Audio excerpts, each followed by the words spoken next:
Good evening, ladies and gentlemen. I'm Anuradha, and I'm going to be the MC for this evening's program. On behalf of the Embassy of India and Dakshina, I'd like to welcome all of you to this evening's panel discussion. The panel is going to be discussing the topic Creative Process and Collaborations. Given the wonderful group of artists that we have amongst us today, it promises to be a very interesting panel, and I'm really looking forward to it. We have Mr. Dhananjayan and Mrs. Dhananjayan amongst us today.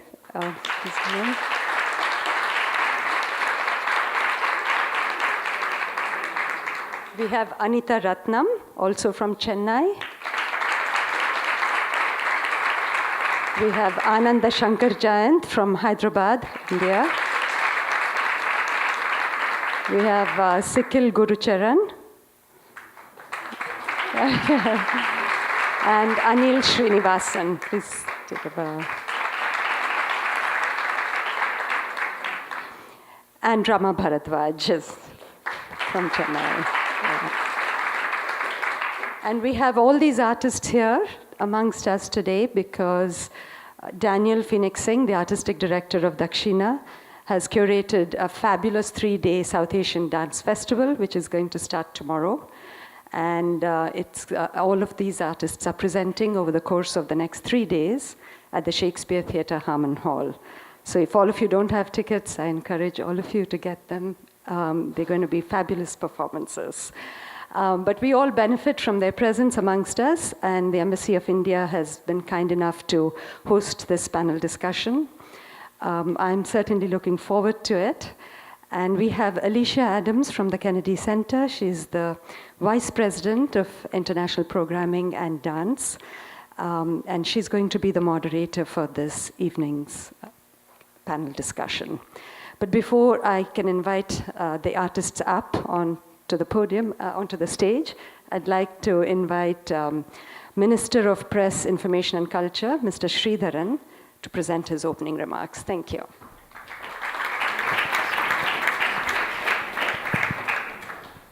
Good evening, everyone. A warm welcome to all of you. This is something in line with what we normally want to do, something that can happen only here. That's the pitch we normally do for events that we host, that other things can happen with the same people somewhere else, but what can happen here should be sort of repeatable somewhere, right? You can scale it somewhere, but it should not be repeatable somewhere. That adds the unique value. And that normally includes the profile of audience we get here. Just look around and you will see some of the most creative people you can see in the larger Washington area here. We are very glad that all of you have come to attend this event. And we are heartened by the presence of this very, very senior and renowned artist here at the Indian Embassy.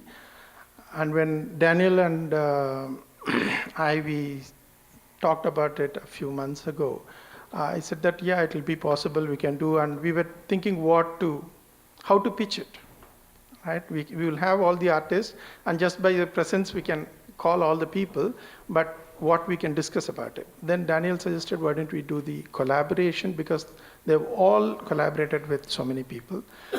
I readily agreed because I'm paid to collaborate. You know, embassy is basically a collaboration office. In whatever way you see it, it's a purely 100% office made for collaboration, right? So we know collaboration in defense, we know collaboration in everything, and we know collaboration in culture also. And in that way, I thought that the practitioners in this, if they can come and share their thoughts, it will be wonderful. And we are grateful that all of you have found your time to come, and thanks to Daniel for that. And thanks to Alicia, dear friend, for coming forward to do this moderation for this, because this adds a value. Again, when we discussed with Daniel, again I said that, you know, there should be somebody who handles these collaboration processes. And artists, being what they are, when they collaborate, there is very high level energy and high level problems or solutions and the products, right? So somebody who is collaborating with them, managing the collaboration, would be more interested to get the inner stories of this for the benefit of all of us.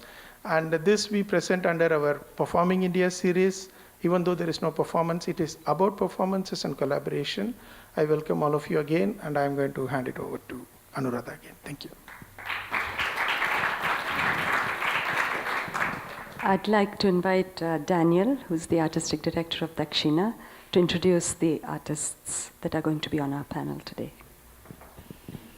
Thank you, Anuaka, and thank you, Mr. Dharan, for this wonderful opportunity. I'm really grateful that all of you are here. It's so humbling to have all of you with us.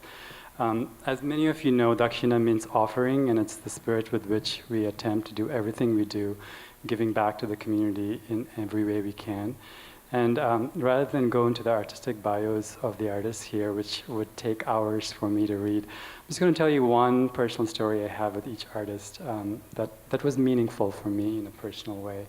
I remember seeing Sangamitra almost 24 years ago, and it left in, it was a choreography by the Mr. and Mrs. Dhananjayans. And I remember being struck by it that 24 years later I can still picture that drama, and it has left a mark on me.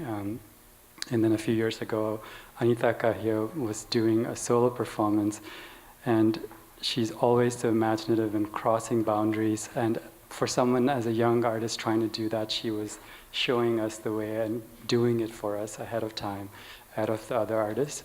And while her concert was going on, there was this amazing song that came on in Tamil, but Asai Magam Marandu Poche. And it's a song that's very dear to me that I hadn't heard in about 15 years since I'd left India. And I was immediately just lost. It took me back to Chennai, and I had to figure out who the musicians were. And of course, the musicians were Anil, Srinivasan, and Sikkil, Gurucharan. And so those pieces started coming together for me. And then about 15 years ago, for the first time in the US, in the dance magazine, on the cover, there was a South Asian dancer. And we have Ramaka here for us, and she put our face in a place that we, as growing young people, have never seen ourselves possible to be. So then there was that piece that came together for me. And then we have Ananda here with the stories, and I remember watching her TED Talk on how she used dance not just as one part of her life, but how she brought it into her many different aspects. She'll talk about it later. But for her, she was the first one who was able to talk about dance going into other areas of her life in a very public way, in an open way, and she gave all the other people dealing with similar circumstances a huge opportunity to find that path in dance. And then my dear sister here in DC, Alif, she's probably running a little late, but I remember her playing the Rag Desh, which means homeland, on her sitar. And I remember being, again, taken and transported back to India and feeling like, oh, this is where my heart is. My home is in DC, but my heart is always there. And then for a lot of us, we're always trying to find a way to blend this place of where we live and where our heart is and our spirit is, and make all of those places come together. And so we started with the senior most dancing couple, and now we're presenting Ranjit and Vijna for the first time. They're a young couple that are just starting out in their journey towards dance. And so along with them, we have so many other company members of Anandaka here. So it's really a wonderful arc for me to see this in terms of offering what can they offer to us, Dakshina, and us as the dancers, because we do so much here. Sometimes we get lost from our anchor in India. So it's great for us once a year or twice a year to have these magnanimous spirits come back here and anchor us and tell us what our roots are about, so that we can grow and continue to establish ourselves in this new country as well. So it's a great privilege for me to have all these wonderful artists here. I hope you'll come to the festival and see the magic they're able to create, and hopefully they'll leave memories for you to take for 25 years from now, just like I have memories. So thank you very much for coming here, and I'm looking forward to the collaboration panel.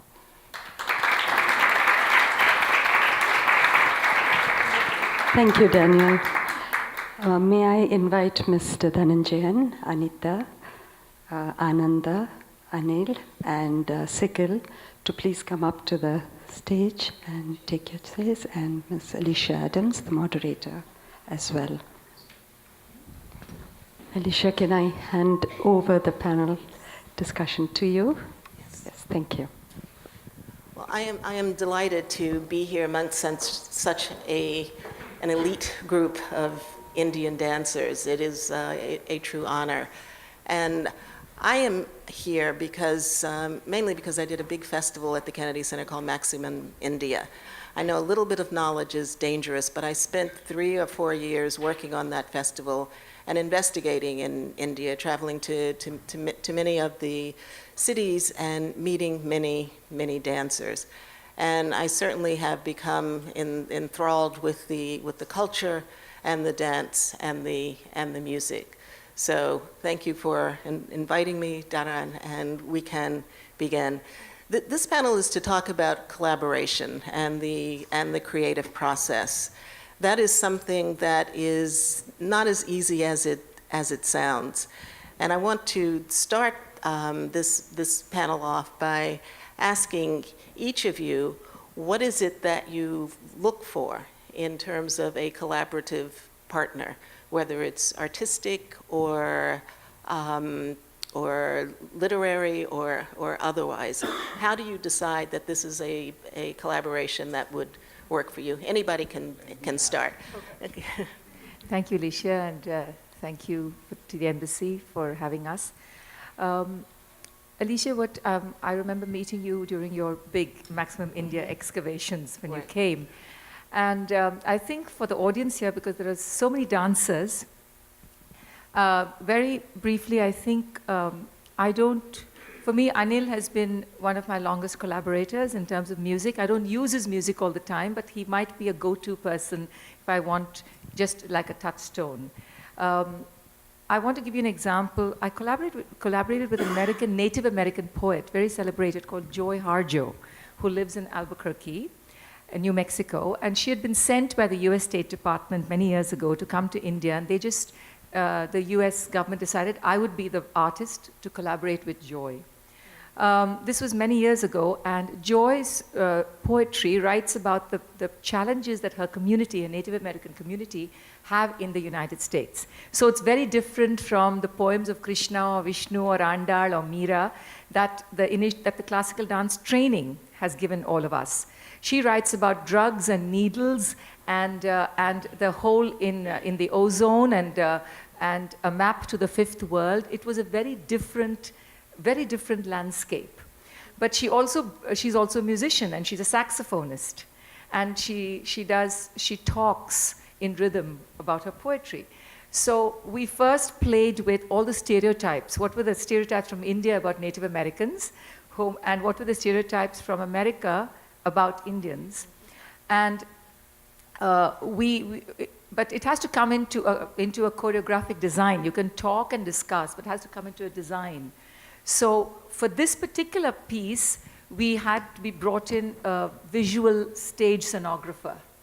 And while one of the pieces was, there was a log, just cut logs, and all I did was stand on the logs as if I'm looking out into the distance of what America was when it was being discovered.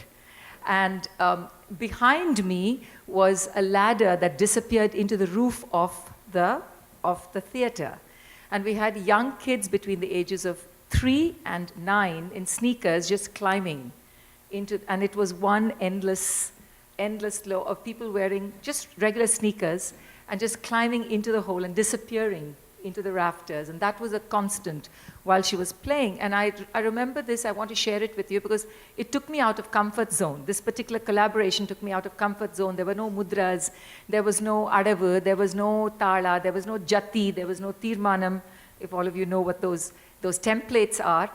And it brought me to the idea of what you can communicate through stillness or with the economy of gesture, and what a collaboration between a poet-musician from a different culture, a scenographer, and just people off the street, and a trained dancer, can it all come together like a palimpsest?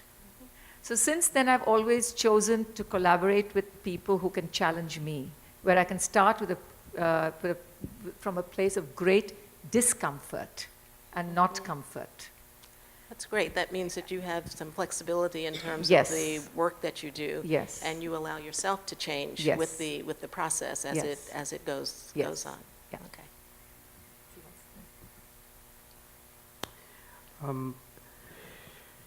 I actually have a slightly different take on that. I think as musicians, and both of us, I think especially, we are constantly as artists looking for, I'm always looking for myself. And I'm sort of searching all the time for something that will keep me happy. I think most creative people are never happy. Most of us are restless. Also, even at a time when the rest of the family is busy trying to tell us, you know, everything is wonderful, it's such a bright and sunny day and you should be smiling, and we are still obsessed either with how badly we've done the previous performance or something about something that's going to happen next, or the fact that nothing's happening at all, or there's this Anita called it once blessed unrest, I think, and it's what it is. It's blessed unrest, and I'm always looking for myself.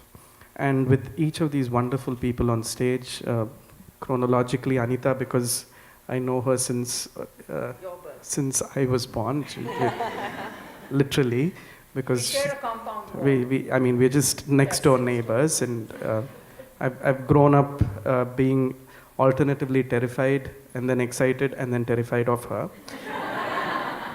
It depends on whether we're working together or not. And then Gurucharan, whom I've,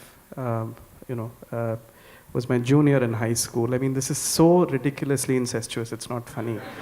My next door neighbor, my classmate, and then Anna, master, who is, one of my closest friend's dad. So again, terrified of him most of the time. Because as little children, I mean, we remember seeing both of them and being in awe.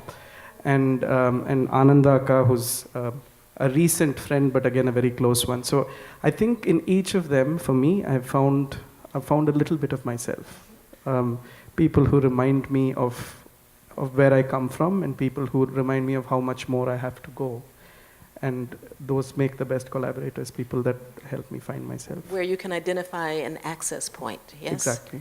Okay.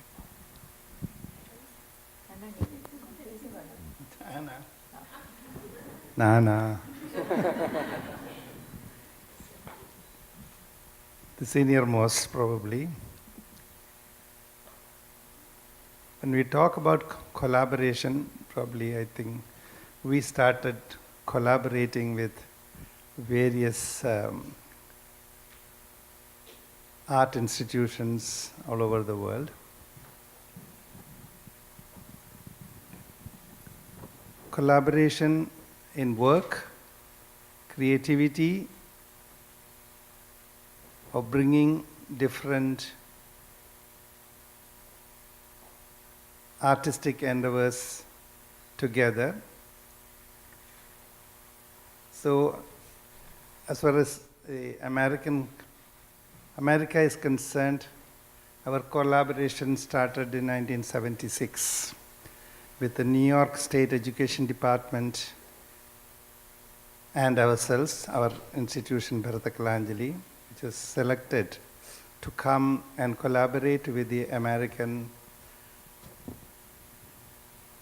younger schools, colleges, and university level of citizens, and collaborate with them to educate, to bring art in education. That was the title, Art in Education.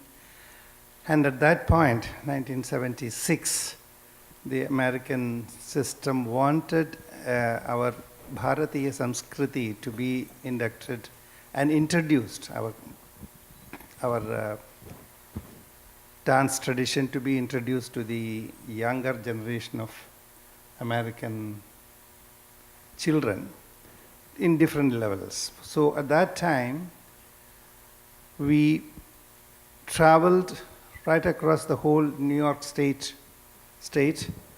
and visiting various schools, colleges and universities and giving them insight into the beautiful art of Bharatanatyam and Kathakali. That is our Bharata's system, educational system, that is the visual educational system. That is what our whole, our system, our tradition itself is. It's a visual educational system. So we had encountered a lot of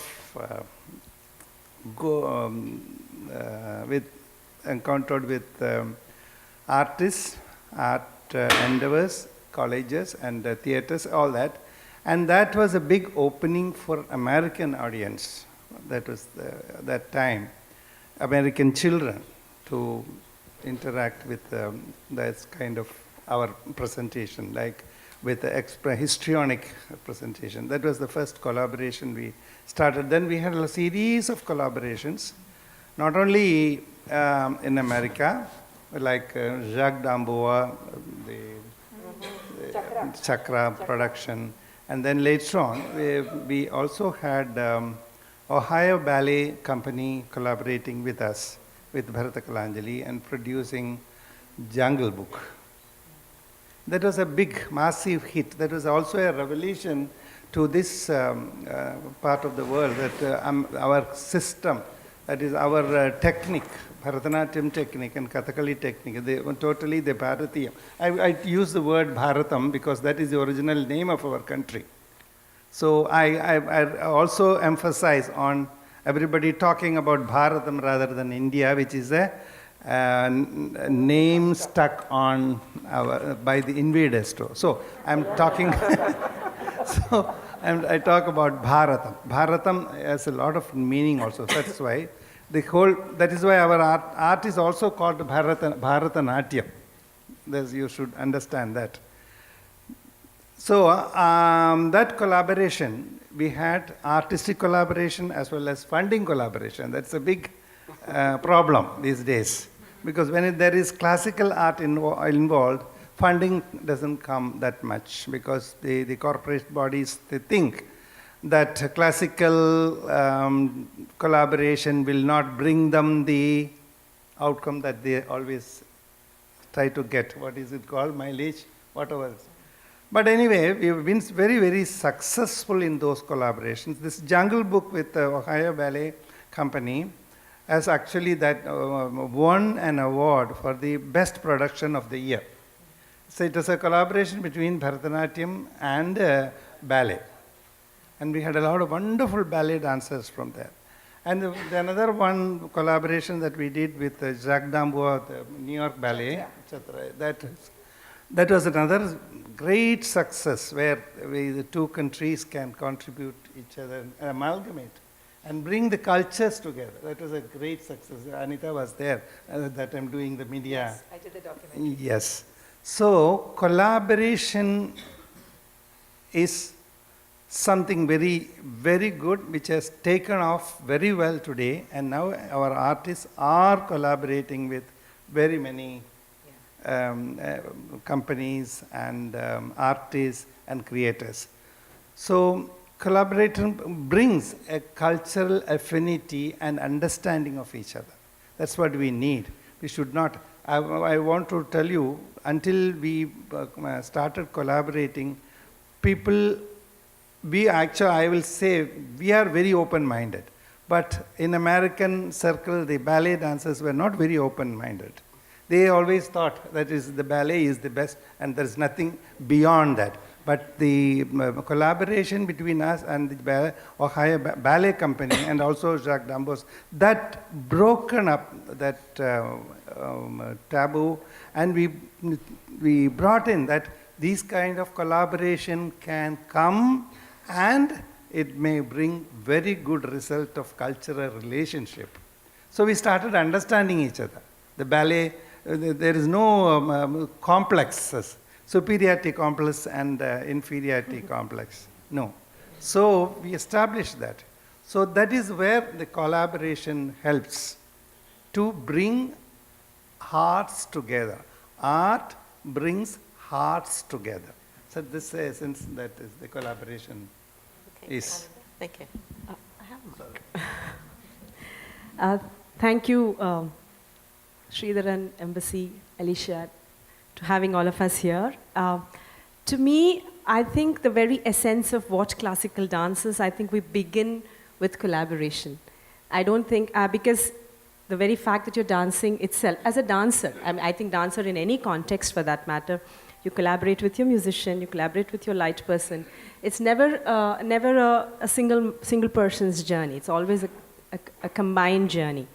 And that, I think, is ingrained in you from the very beginning of your training in classical arts, at least in India, of course.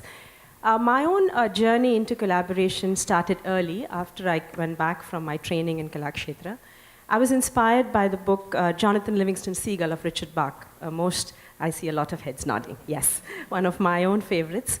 Very early in the early 90s, and I started. I was very intrigued in wanting to translate this into dance, and I tried it with my own musical style. And there's this flock of birds, seagulls, that take off.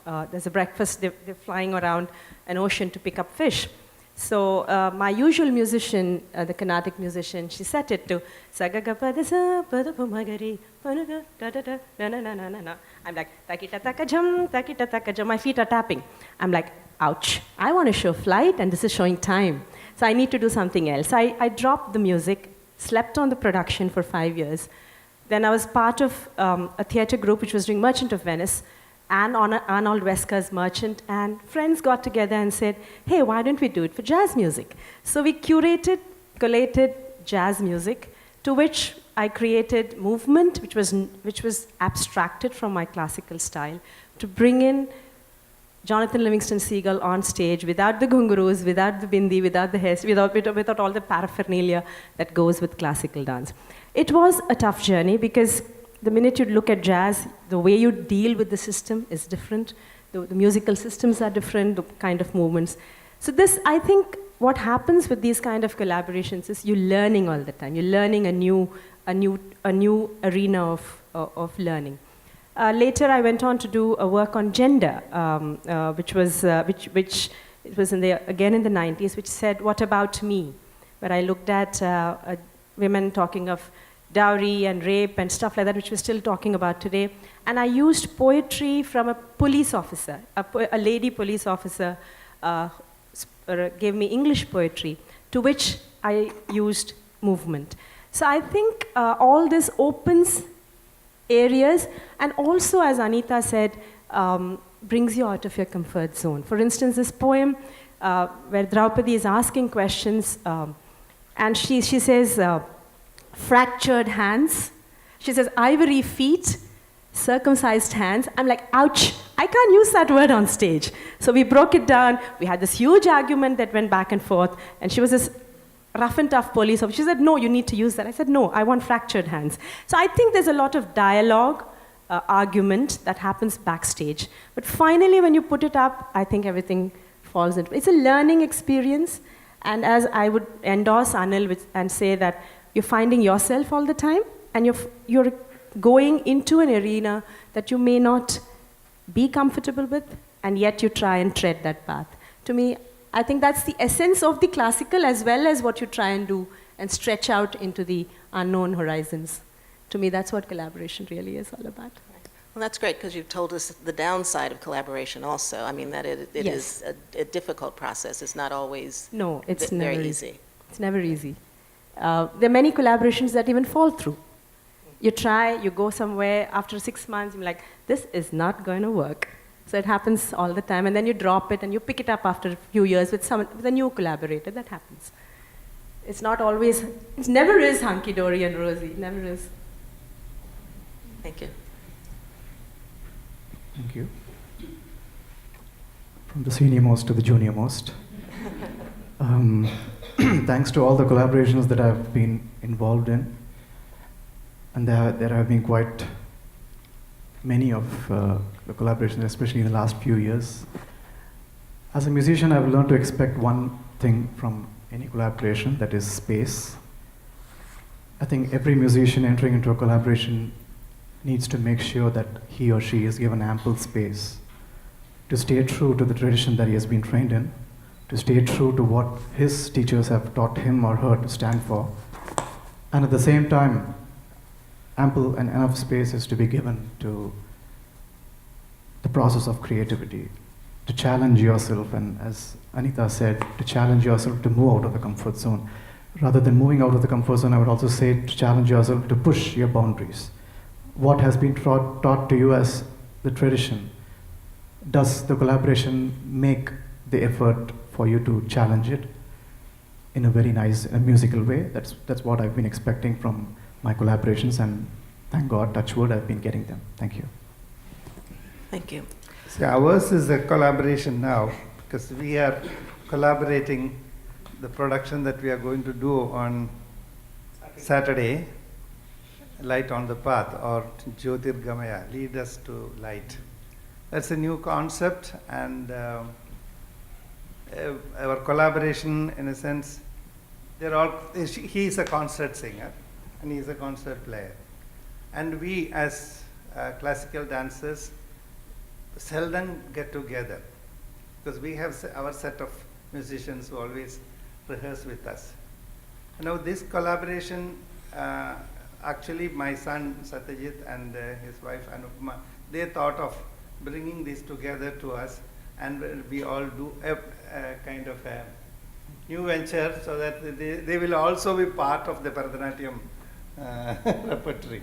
So we have collaborated very well, and I think we never had any kind of collide, not any problem. Okay. Should ask the youngsters that. Did you have any problems?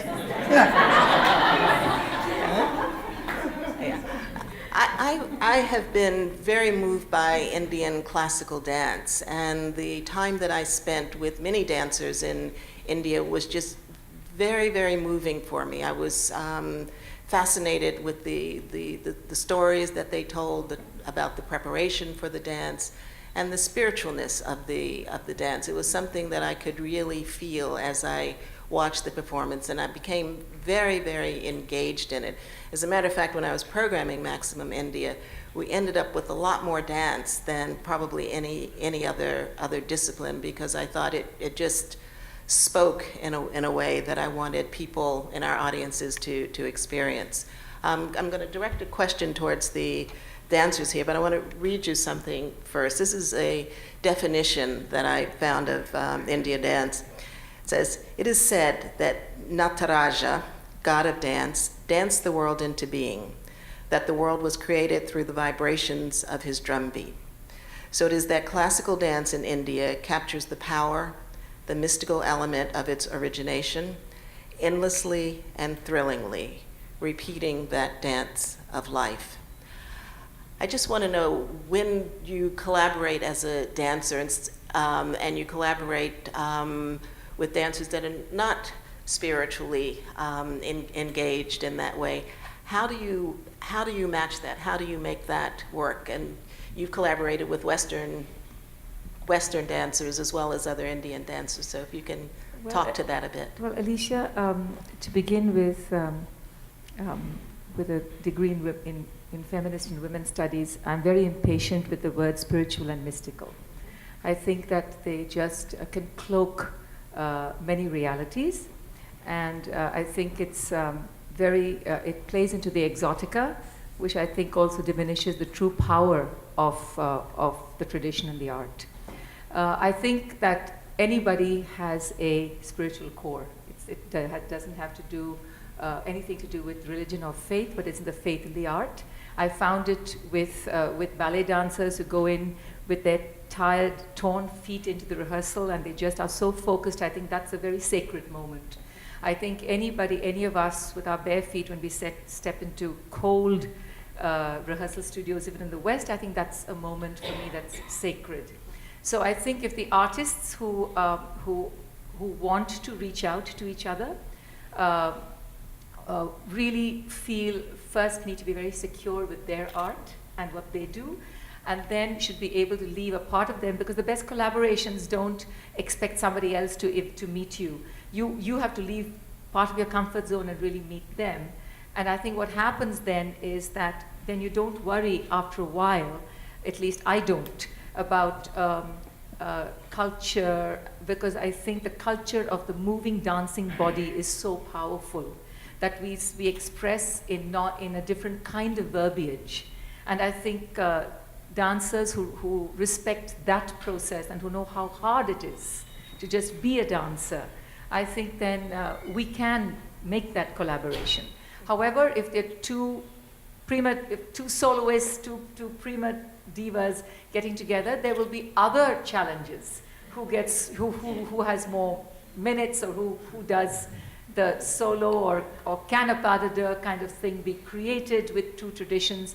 And I think for that, what I will seek, maybe I'm deviating from your question, is I'm going to urge those young people in Indian dance, you've got to get a third eye.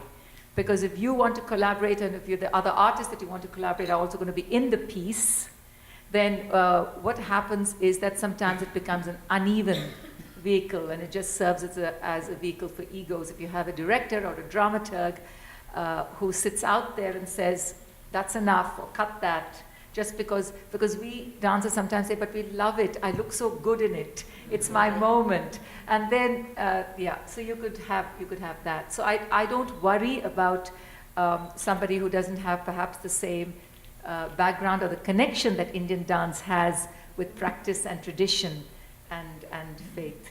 I don't worry about that. Right.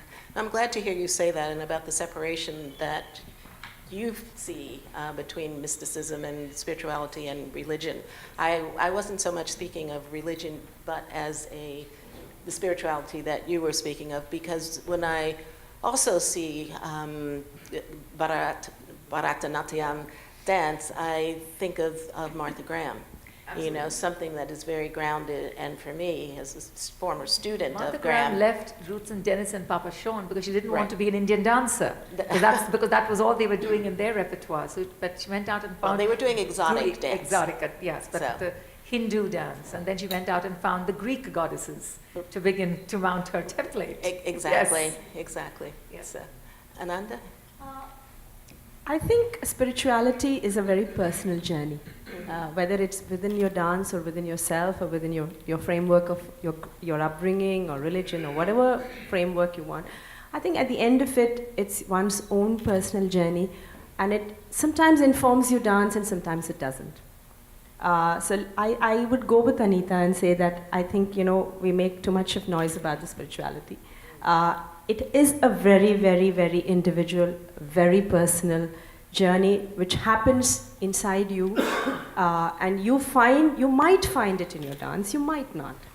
It's possible that sometimes the dance will take you where it should, sometimes it may not. So I think if there is a collaboration where my own internal journey is not being met, I wouldn't worry about it, because my internal journey as a dancer, even in a collaboration, will still be an internal journey. I'm not looking for it being met from the outside, or nurtured or nourished from the outside.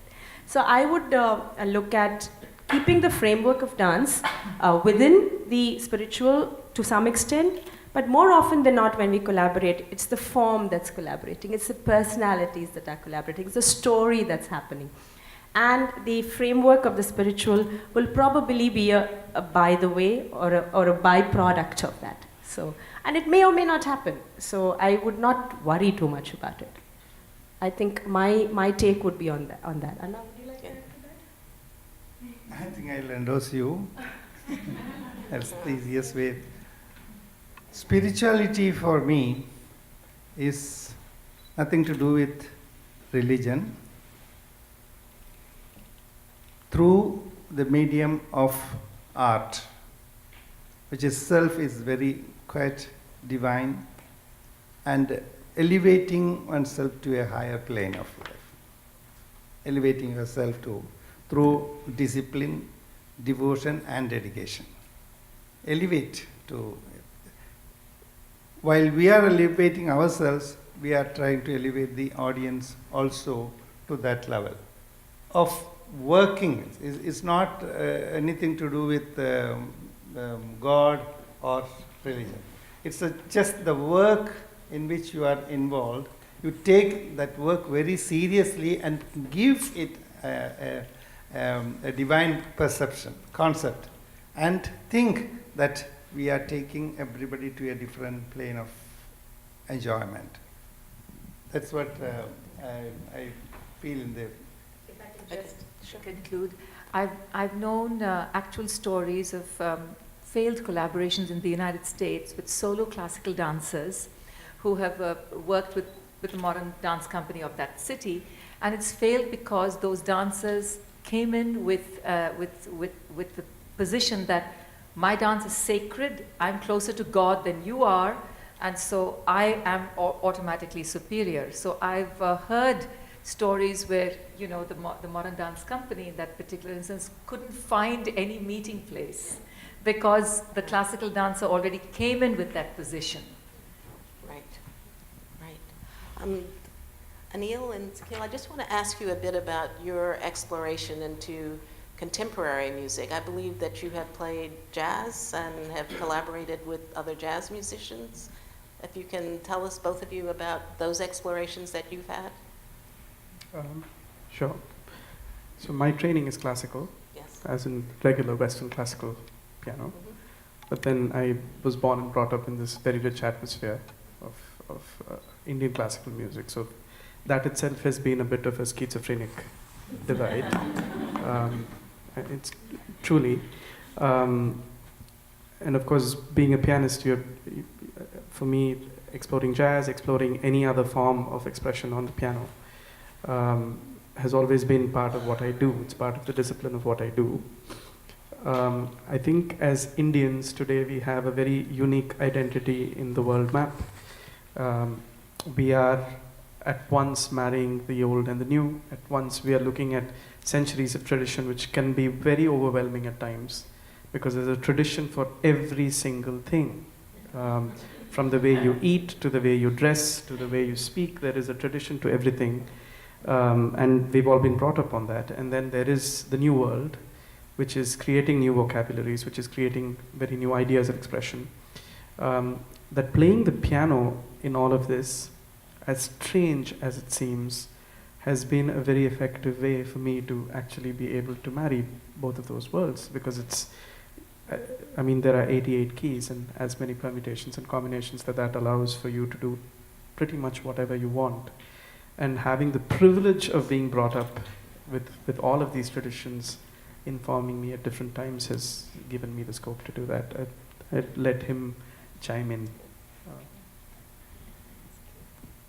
Yeah, I come from a family of musicians. My grandmothers are flautists, and they trained me to be extremely traditional in my art form, and that didn't stop them from allowing me to work with musicians like Anil. In fact, Anil Srinivasan was the first person with whom I collaborated on a very serious note. Till then, all my collaborations used to be just one album or one song in an album, come out of it and do my own work. And I thought this would also be the same process. It wouldn't last more than one album, but here we are 7 years later, still going strong. 8 years. Yeah, so the main reason I think I am comfortable with this collaboration, and it was this blending of Carnatic voice and piano that led so many other legendary musicians, dancers that you see on stage, to also work with us. And as I said, the main reason that I think this collaboration is going strong is we understand each other's music, and in fact Anil understands Carnatic more than I understand Western music. So that is the strong point of this collaboration. And anywhere we go in this world with this music, I think people have recognized this as a new sound. And I'm so happy to say that even people who are extremely possessive about Carnatic music are also taking in quite affectionately to this new sound of music. So I'm happy to be saddling both horses right now in my career, Carnatic and contemporary Carnatic with Anil. One last question for me, and it's for all of you. Do you all consider yourselves contemporary artists, even though you're working in traditional styles? And if you could just talk to that a bit in 1 or 2 minutes, because we are out of time. I'll actually keep it to one word. Yes. So you have an extra minute then. Have an extra minute. I consider myself a contemporary woman and a contemporary artist. I think but the program, it's interesting that you ask, the program that we are doing tomorrow night, I have pulled back from some of my my tendencies and state of mind to be true to the collaboration that we started 7 years ago. In fact, I was the first dancer to visualize their music 7 years ago. And that particular piece is what I'm going to be doing tomorrow evening. So who I was 7 years ago is who I have to remind myself and come back, because I would love to have had both of them go a little off key and go and be a little, really push it and be a little dangerous on it, but we have not had enough time. And he's too sweet a person with a gorgeous voice. I don't think I might frighten him in saying, would you work with your voice like that? Can you make it break? But I'm at a different place right now in which I don't do traditional repertoire anymore. So, and that was also a conscious decision. But because of the collaboration that Daniel asked, what I've had to do is I have had to remind myself about who I was when I started working with the sound of Anil and Charan. And, but it doesn't upset me, because that's also a part of the world that was a very beautiful part of, it's a very beautiful memory. It's not an uncomfortable retracing steps. But yes, I'm a contemporary artist and a contemporary performer, yes. I just wanted to add... No, you said your word. Yeah.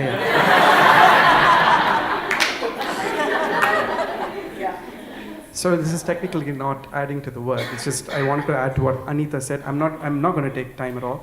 It's just that this particular production for tomorrow, because the performance is tomorrow, is a musical idea that actually started sitting on the Upper West Side in New York when I was a graduate student.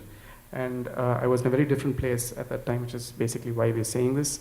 Where we were sitting on the banks of the Hudson in New York with the traffic and saying how fantastic Rangapura Vihara is and how fantastic something else is. And because when you live in America for such a long time, the things you miss the most, apart from curd and rice and pickle, is that you miss your culture very, very much. And so it started there.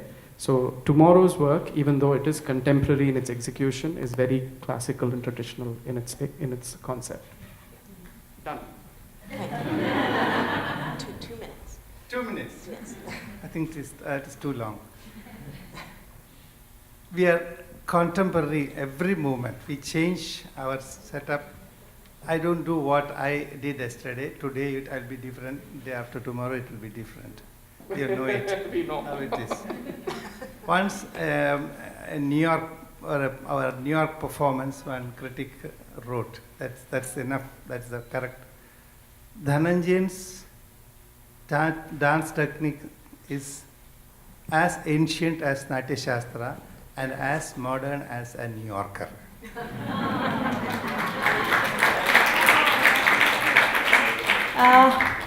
What do I add after that, Anna? No, I think we give. I think we're trying to put these binaries of tradition and contemporary. To me, tradition is a flowing river. I don't think I want to put it in a museum. I don't want to frame it. I don't want to put it even in the Smithsonian. To me, it's something that has been flowing all along. We as pilgrims bring ourselves to the river, take what we can from it, leave ourselves also into it. So the river of tradition is as contemporary as all of us are. And we are as traditional as the river allows us to be. So I think we should not, I'm not comfortable with these binaries. I'm traditional because I wear this gorgeous sari. But I'm contemporary because I think I'm a modern woman. And I think like anyone else across the world. And I don't like waiting at the doorstep for Krishna, however much traditional that dance may be. And I agree with you that in order for culture to stay alive, traditions have to continue to evolve. Yes, and so they that's do. how And they do. And they do. Absolutely. They do not change. I mean, they cannot be frozen. Right. And the minute you mummify it, it's dead. Yeah, I think any traditional musician who has stood the test of time is a contemporary artist. And that's the reason we speak about legends of music and dance even today. And the reason they became legends and the reason that we refer to them as greatest musicians and dancers is that at that time they were path-breaking in their own approach towards the art form. So in that sense, well, am I a legend? No, but I am contemporary. Thank you. I think Daniel Phoenix Singh has done a wonderful job of bringing to Washington so many extraordinary Indian dancers in various collaborations. I've been to many performances over the years to see them. And I think that it also has helped to enhance the perception of Indian dance and to be able to define it. I think there's a lot more attention that's paid to classical Indian dance by the press as well. When we did Maximum India, we had critics like Alistair Macaulay from the New York Times that came to see every performance, and also from George Jackson, who's sitting in the audience tonight. I'm so happy to see George and that you are here. I think that is another sign. I think we are to open this up for questions. Yes? So we'll take any questions from the audience. George, do you have a question or a comment?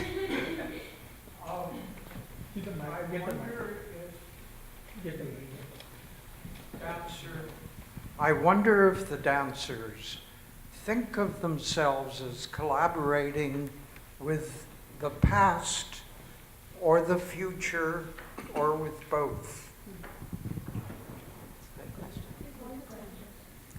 I think we kind of transit, we're like good space travelers. We go between the past, the present, and the future all the time. I think we are collaborating with the past because the grammar and the idiom and the context of the classical dances is from the past. But we are living in the here and the now, and which is the present, and we are trying to push boundaries, which is the future. I think we are time travelers all the time. I think I would agree with you on that. Past is the foundation for the present to build a future. I would like to say that my geography is my history. But I live in a culture where we walk barefoot, and my dance tradition began with a demi-plie and the bent knee. And the connection I have with the earth, no matter how much I admire modern Western dancers and ballet dancers, doesn't allow me that, because that has not been my training. So with age and experience and maturity, I think I acknowledge that what I really want to do is tell old stories in new ways. And that is probably my connection with my past. But having lived in New York City for 10 years, and having created work which included hailing the taxi and looking for my dog under the bed, I know I also have an enormous range of physical vocabulary that comes with martial arts and everything that I've learned that I just bring into my choreography, I hope, in a way that is intelligent and organic. So while I can never dance like even a 20-year-old Bharatanatyam trained dancer today, what I do is I look to the future, and I've started mentoring young dancers. And I think they would be my connection to the future. And that's the way I see it. Are you going to speak? No. No? Okay. Question? Yes.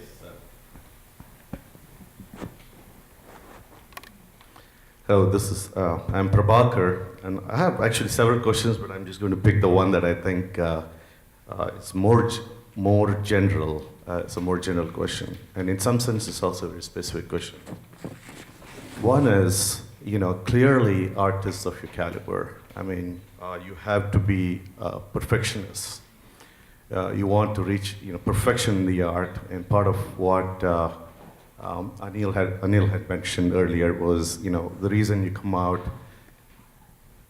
you keep thinking about your performance, and you have what I would call it as a constructive dissatisfaction. It's just in the attempt to be a perfectionist. However, now perfectionist to me suggests a certain target that you're trying to aim for. And maybe that's not the right way to look at it, but how do you reconcile perfectionism with creativity? Because creativity is you're going past a certain boundary perfectionist, you're trying to reach a certain threshold. Now, how do you, reconcile the two?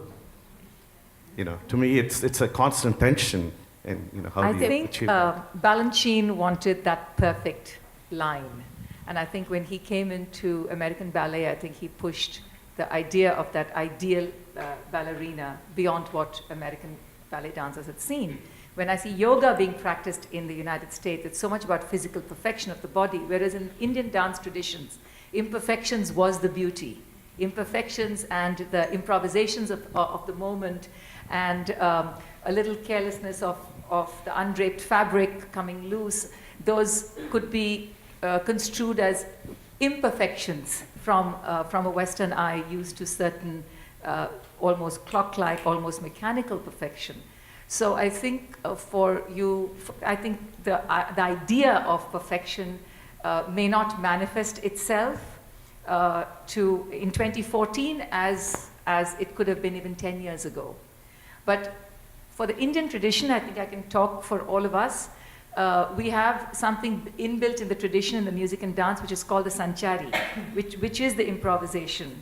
And those are the areas in which the artist on the spot tries to create, and that could sometimes hit the core. All of us try to reach a moment that we can dance out of ourselves, or we can play and sing out of ourselves. If we reach that moment once in a performance, we're lucky. We're really lucky. But I don't know if I look for perfection in my performance. I look to be in the present, to be completely present in the performance, and to motivate myself to have the muscle memory of the choreography, but then to be able to look for something deeper. So I'm not bothered or preoccupied with the idea of the word perfection. I think I could add to that. Our guru, Anita, Dhananjayan, Anna, Shantakas, and so many Kalakshatra dancers here.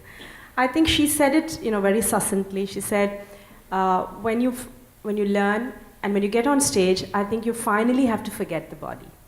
You have to rise beyond the body and connect to that zone or spirit or whatever reality, Paramatma, whatever word you want to put to it. I think, to me, finally what you have to do is you train your body to the most perfect level that you can, but once you enter onto that performing space, I think you have to zone out of your body. You have to rise out of the body, and the body, as she said, the muscle memory will take over, but I think the spiritual, your internal memories will have to lead you. And I think I might disagree with you that there might be a difference between the two. They're probably two sides of the same coin, perfection and creativity. Just to add to what Ananda said, perfection is a relative term. Each individual has their own conception about perfection. But as far as our performing art is concerned, the one which touches the heart of the Rasika and brings tears, that is the ultimate point. Is there another question?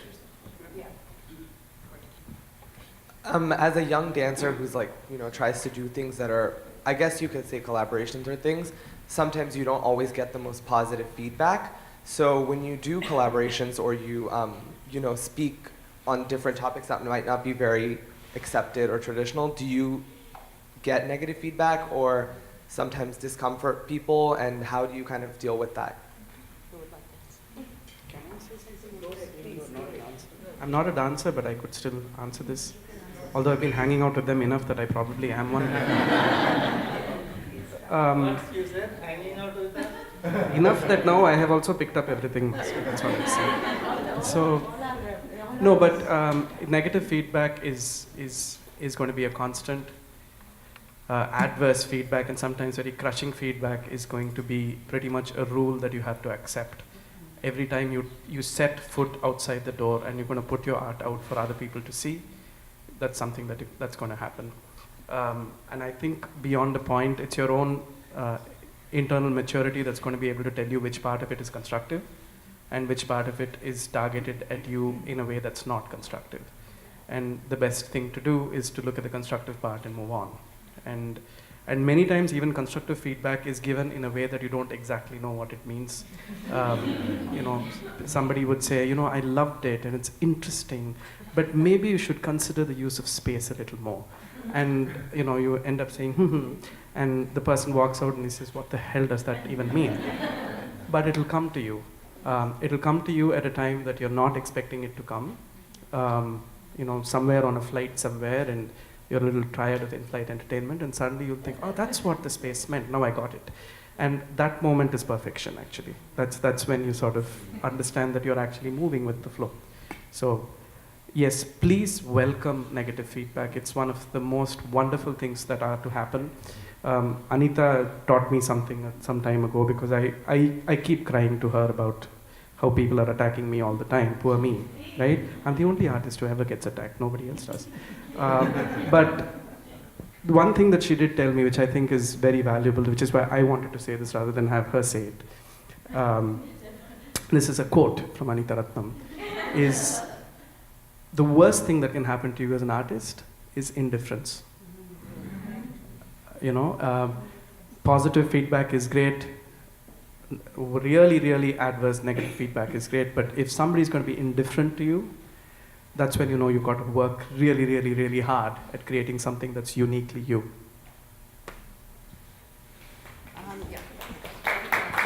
Hi, good evening. My name is Indira Kumar, and I represent India International School of Virginia. We are a 30-year-old nonprofit organization that our mission and vision is the cultural arts of India, and I do welcome each one of you. We appreciate your help and support. I also want to thank the Kennedy Center, who for many years have supported the Indian community. I remember Satyajit Ray being here at the AFI several years ago, and several artists. Now, being in Fairfax County, the Fairfax County Arts Council and the Fairfax County are expanding their diversity program. My question here is for Alicia. Does the Kennedy Center have any plans for diversity in terms of blending the different ethnic groups that are in the metropolitan area? And how do we collaborate not only with Indian artists, but artists from China, Korea, and any other part of the world? Well, certainly that's always my goal as a programmer at the Kennedy Center, to look around and see, number one, what is the best that exists that we can present. And when I do these festivals, I use them as a way to introduce artists into our system, if you will, so that they can then return to be a part of subscription series and just the ongoing programs at the Kennedy Center, whether it's in dance or theater or music, classical or otherwise. So that is a goal. It's not always easy to drive that as hard as I would like to, but it's always top of mind. We haven't commissioned very much work in the last 10 years, I would say, but certainly looking to do that in the future. And one comment I will make is that I've seen such extraordinary commissions and collaborations that have taken place between American artists and Indian artists that I think is really pioneering new ground here. So I would like to see lots more of that happen, and certainly to have some hand in making it happen. So I think we must have time for what, one more question? Yeah. Okay, you got it. Okay. Yeah, maybe one more after that. Yeah, my question is about the Indian, the traditional Indian audience who come for the kacheris and dance festivals in India. Yeah. And how open or how resistant are they to experimentation in modern, in traditional dance forms and music? In 91, when I did Jonathan Livingston's Seagull, I was invited to dance it in Chennai. I wore a leotard, I wore a skirt, I didn't wear ghungroos, I didn't have bindi, I didn't have Carnatic music, and I was doing English, and I was not even beating my feet on the ground.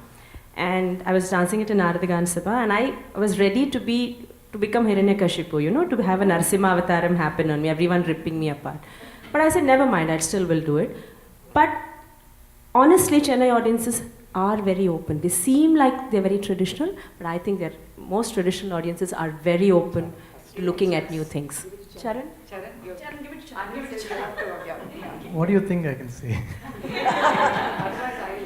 I mean, we discuss this every day, so you should talk Yeah, about yeah. this. So, since I operate to a more traditional audience in my Carnatic concerts, and in fact, last week we had a concert in a venue which is very popular for its Carnatic audience, and 7 years ago when we started, I was the one who said, Anil, let's not perform in places like this, because I know who the audience is going to be. I know each member of the audience who have listened to my Carnatic concerts, and they are going to come with brickbats to these novel ventures that we are doing. And last week, it was Anil who said, Sharan, I'm growing nervous because of the audience. And I was the brave one, because I could see the transformation that took place in those 7 years. The exact person who said that this collaboration is not doing anything to me, and it's not, nothing exciting is happening. And he or she came up to me and said that this has a lot of substance to it. And I think the reason this collaboration has worked is that you're staying true to the tradition that you have been trained under. So there are a lot of people resisting collaborative ventures, but it eventually boils down to your own perseverance. That's it. Yeah, I think audiences in India are far more open than Indian audiences in North America. I can say that. Much more open in India, because I think Indian audiences in North America don't get to see the range of work, the range of exciting new work that's happening in India that has a growing audience, an urban audience of young people. And to me, that's very, very heartening. So I really think I couldn't have done the kind of work I've done in India, created it in India, and have an audience in India. We'll take a final question for you, yeah? Okay. Yes. So I guess, like, given, you know, this digital world we're living in, and in the age of digital collaboration, digital platforms, and people coming up with, you know, more and more consumable content that is available online, where do you see the future of traditional Indian art forms going? That's the future. The future is that you can watch it here with that, whatever that screen is. And I think this will force classically trained Indian dancers to go back and look into their tradition and see how they can collaborate with visual artists, with video projection intelligently, not in terms of just a plaything. And I think it has a wonderful possibility. It really has. I've already seen some beautiful collaborations happen in that dimension. And yeah, you want to add something? Thank you. Just want to thank you. And I was about a month ago, 2 months ago, in Calcutta for a creative writing fellowship, and our mentor Amit Chaudhuri was performing a blend of a collaboration, if you wish, of blues, jazz, and classical singing. And that was a great in a sort of club, the Park Hotel club, and that was a great example of a very lively, accessible also to Western audience. Mastery of traditional classical singing and blues and jazz. But my question quickly would be, what would be sort of your dream collaborative project that you want to do, and then you can say, oh, then I can retire. So if you had to name one. Okay, you can pick one person to ask that question of. Oh, it's hard. What? The youngest. No. Which is the most, Your dream project. What is that? We don't retire. We don't retire, and I don't have anything in mind to collaborate. I think when it comes, everybody we has. do it. That's Oh, all. we all can talk at the If same you time. have any suggestions, please give us. Then I'll try. Right. That's all. But as long as the collaboration and presentation is concerned, whatever production we do, whichever presentation lives long, that is the test for that creative work to be good. If something we do in the name of collaboration and it dies after one performance, then that's not a successful collaboration. Anything that lasts long,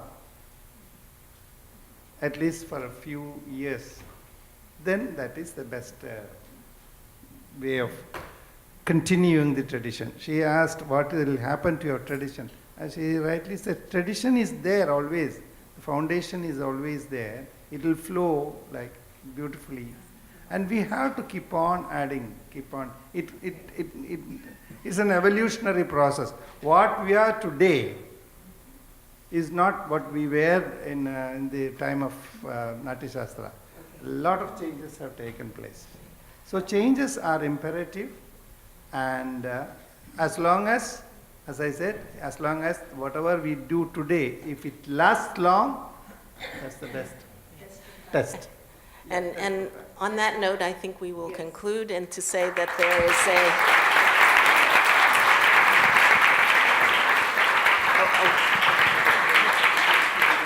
there's a wealth of knowledge and experience on this stage. I hope that you all have enjoyed and benefited from the comments and answers that they have given to your questions. So thank you. Let's give them another round of applause.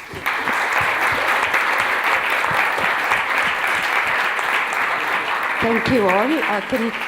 Thank you, Alicia, for agreeing to come and moderate the panel. It was very interesting. We all, I certainly found it very enlightening. Thank you, panelists. I'd like to invite Mr. Dharan now to present the bouquets to our panelists. To Mr. VP Dhananjayan, Mr. Dhananjayan.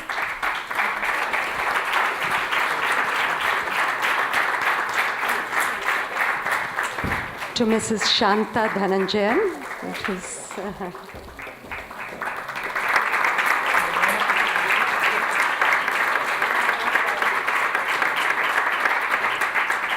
to Anita Ratnam,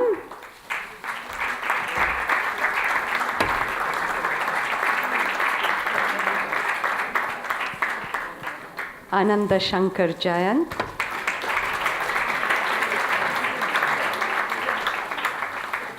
to Anil Srinivasan,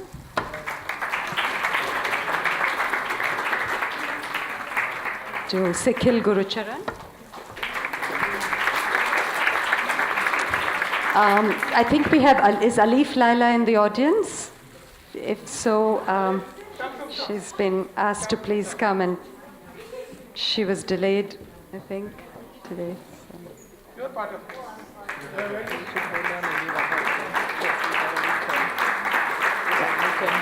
Okay. To Alicia Adams, our moderator.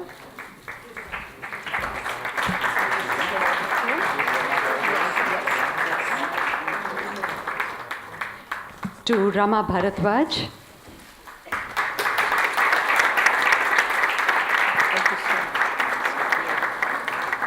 And finally to Daniel Phoenixing.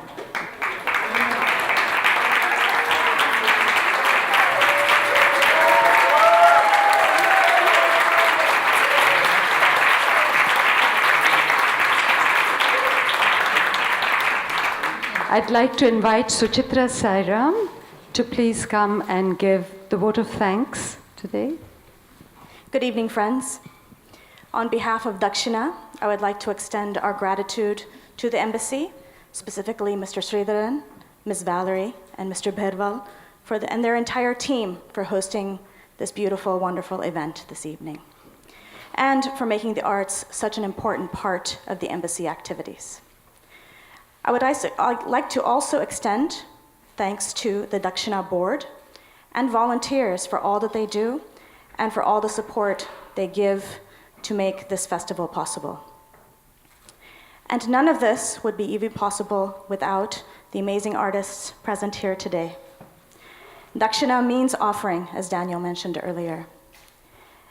And their art, their dedication to the arts, is the best offering that they could possibly share with us. Our 3-day-long festival begins tomorrow, and we hope you will all join us to experience the magic of their art. And lastly, before I conclude, I'd like to thank Anuradha Nehru for being the MC this evening.